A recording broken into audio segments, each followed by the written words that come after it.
Rex is missing, when he discovers it after getting up and walking around the room. He shouts Cecil's name in the mistaken belief that Cecil is playing another practical joke on him. He switches on the torch as he hears noise down the corridor and looks to see the dinosaur drinking from the water fountain. After dropping the torch in a state of shock, Larry, the dinosaur, hears this and stops drinking. Larry tries to run and hide by crouching beneath the front desk as he runs towards him while roaring.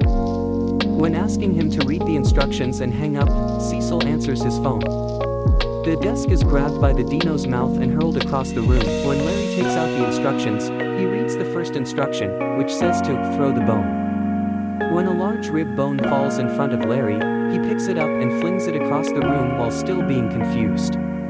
The T-Rex then shows up in front of Larry, drops the bone, and pushes it to Larry, implying that he wants it to be thrown once more.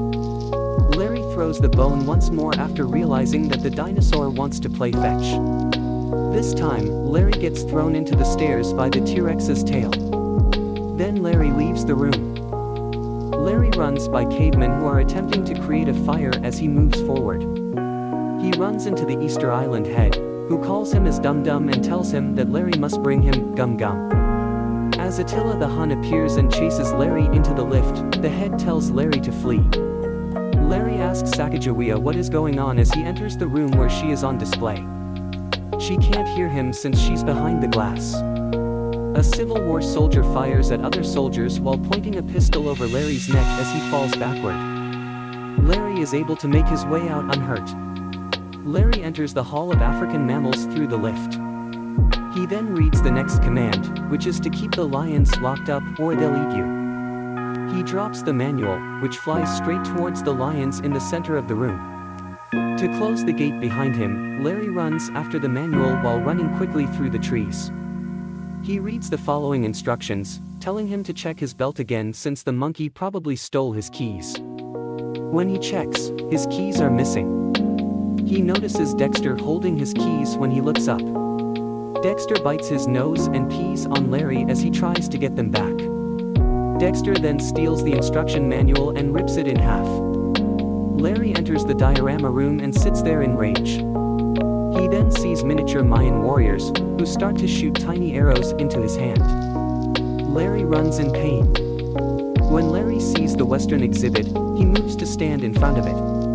When he looks down after hearing a disturbance below him, he discovers that his feet have been tied together by some little Westerners. He turns around, but they push him onto the exhibit's train tracks by knocking him off his feet. Just then, Jedediah can be seen ordering the cowboys to hog-tie him. The cowboys throw ropes over Larry's body and hold him down on the train tracks. They confess that they are sick of spending the nights trapped within the exhibit, and Jedediah gives an order for the train to start. Jed refuses to stop the train over Larry's bags. The train hits Larry in the head, but derails without doing much damage. Larry breaks out of the ropes and gets up. Larry is about to be attacked by an army of small Roman army. The leader, according to Jedediah, is Octavius. They begin throwing fireballs at Larry when he orders the soldiers to unleash hell. He runs away and is rescued by Teddy Roosevelt. As they ride away on his horse, Jedediah yells at him that Teddy won't always be there to keep him safe. Teddy brings Larry to the pharaoh's chamber after Larry asks him why everything is alive when they stop in the Kmane area. Teddy cries that the pharaoh isn't coming out as we watch him